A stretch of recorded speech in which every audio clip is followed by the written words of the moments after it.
ప్రతి ఒక్కరికి అది తెలుసు. ఇండస్ట్రీలో ఉన్న మా కుటుంబం, ఫిల్మ్ ఇండస్ట్రీ మా కుటుంబం, మా ఇండస్ట్రీ వరకు వాళ్ళందరికీ తెలుసు. మా నాన్న చేసిన తప్పు ఏదైనా ఉంటే మమ్మల్ని అందరినీ విపరీతంగా ప్రేమించడం. ఈరోజు one thing which I would like to request and pray to the media is that మీకు ఫాదర్స్ ఉన్నారు, మీకు బ్రదర్స్ ఉన్నారు. No family is perfect. పెద్దలు అంటారు ఫ్యామిలీస్ ఆర్ కాంప్లికేటెడ్ అని. నేను అనుకున్నా ఉమ్మడి కుటుంబంగా ఉంది, మా ఫ్యామిలీ కొంచెం డిఫరెంట్గా ఉంటుంది, మేము కలిసిమెలిసి ఉంటాం అనుకున్నాం. But it's unfortunate today. My hope still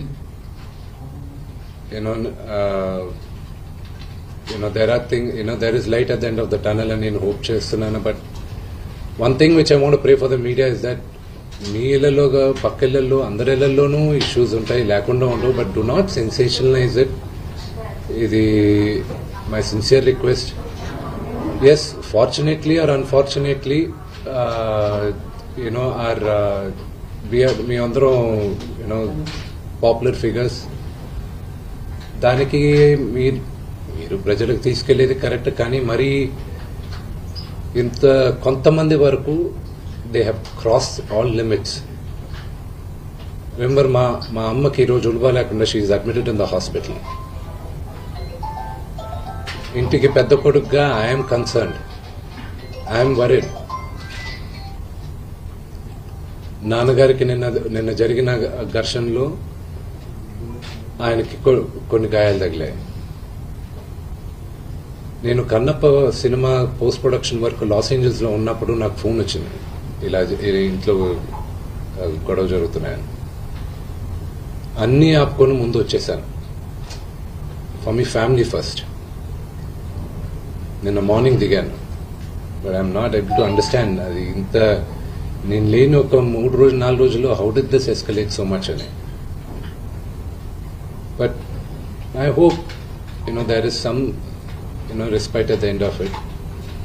But I also request the media, మీ అందరిని కూడా నేను నా విన్నపం ఏంటంటే, మీకు ఫ్యామిలీస్ ఉన్నాయి, మీకు ఫాదర్స్ ఉన్నారు, everybody's got their own families. I request you to have a little bit of restraint. That's my only request. And నిన్న జరిగిన సంగతి, ఒక టీవీ రిపోర్టర్ ఆయనకి గాయాలు తగలడం, ఇట్ ఈస్ రియలీ అన్ఫార్చునేట్. ఉద్దేశపూర్వకంగా ఎవరిని హర్ట్ చేయాలని లేదు. నిన్న మీరు విజువల్స్ చూస్తే, టీవీ విజువల్స్ మీరు కానీ కరెక్ట్గా చూస్తే, గేటు పగలగొట్టుకొని తోసుకొని గేట్ ఎరగొట్టి లోపలికి వచ్చేటప్పటికి ఒక తండ్రిగా ఆయన రియాక్ట్ అయిన విధం చాలా తక్కువని నా భావన. కానీ ఆయన ముందుకొచ్చి, మీరు విజువల్స్ కరెక్ట్గా చూసుకున్నారంటే, ఆయన మీడియా వాళ్ళకి నమస్కరిస్తూ ముందుకొచ్చారు. ఆయన చేతులు జోడించి నమస్కరిస్తూ ముందుకొస్తే, ఎవరో ఒకరు ముందుకొచ్చారు, ఏదో మొహం మీద పెట్టారు. ఆ హీట్ ఆఫ్ ద మూమెంట్ లో జరిగిందే గాని ఉద్దేశపూర్వకంగా ఒక వ్యక్తిని కొట్టాలని గాని, ఒక వ్యక్తి పైన ఆగ్రహం చూపించాలని గాని వ్యక్తిగతంగా లేదు. ఆయన గాయపడిన వాళ్ళ ఫ్యామిలీతో నేను టచ్ లో ఉన్నాను, వాళ్ళ ఫ్యామిలీ మెంబర్తో మాట్లాడాను. వాళ్ళకి చెప్పాల్సింది మేము చెప్పాం.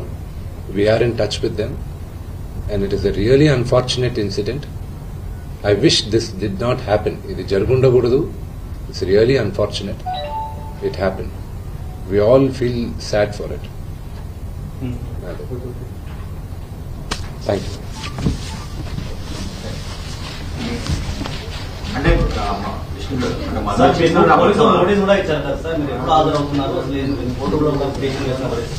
Sorry అండి, ఒక 3 తరాలుగా మీరందరూ నాన్నగారు అంటే ఏంటో తెలుసు సార్. నాకు ఒక్కటి అర్థం కాదు ఏంటంటే, రచ్చకొండ పోలీస్ స్టేషన్లో చేసేది, మాకు నోటీసులు రాకముందు మీడియాకి రిలీజ్ చేస్తున్నారు. It is really unfortunate. ఇది ట్రయల్ బై మీడియానా, లేకపోతే do they really want to resolve something? I really need to understand that. ఈరోజు మార్నింగ్ న్యూస్ పేపర్స్లో నాన్నగారి గన్స్ సరెండర్ చేయాలి అని చెప్పి నాన్నగారికి నోటీస్ జారీ చేసిందని చెప్పారు. ఈరోజు మార్నింగ్ 10:55 మాకు వచ్చి నోటీస్ ఇచ్చారు. అంటే మేము న్యూస్ పేపర్లో చదివితే మాకు తెలుస్తున్నాయి ఇలాగా కమిషనర్ గారిని కలవాల్సి వస్తుంది అది ఇదని. ఈరోజు తెల్లారుజామున నాకు 9:30కి నోటీస్ జారీ చేశారు. I didn't understand why I was called, but out of respect to the commissioner నేను ఆయన కలుస్తాను. కానీ 9:30కి నాకు నోటీస్ ఇచ్చి 10:30కి వచ్చి హాజరవ్వమంటే ఆన్ వాట్ బేసిస్ నన్ను పిలిచారు? Do they know that I was not in the country? నేను అసలు కంట్రీలోనే లేను. నేను మార్నింగ్ వచ్చాను. And what basis are they calling me? What protection has I given my father? నిన్న మీరు చూసారు, మీరందరూ ఆల్ పాత్రిక సోదరులందరూ ఉన్నారు. You saw how it is. మీ ఇళ్ల పైకి కానీ అలాగ ఎవరైనా వస్తే do you feel safe? It's really unfortunate. అది ఇంకా respecting the chair of the commissioner, వాళ్ళు పిలిచారు కాబట్టి నేను కలవాల్సిన అవసరం నాకు లేదు. As per law I don't have to meet them. Summons ఇచ్చారు రండి అంటే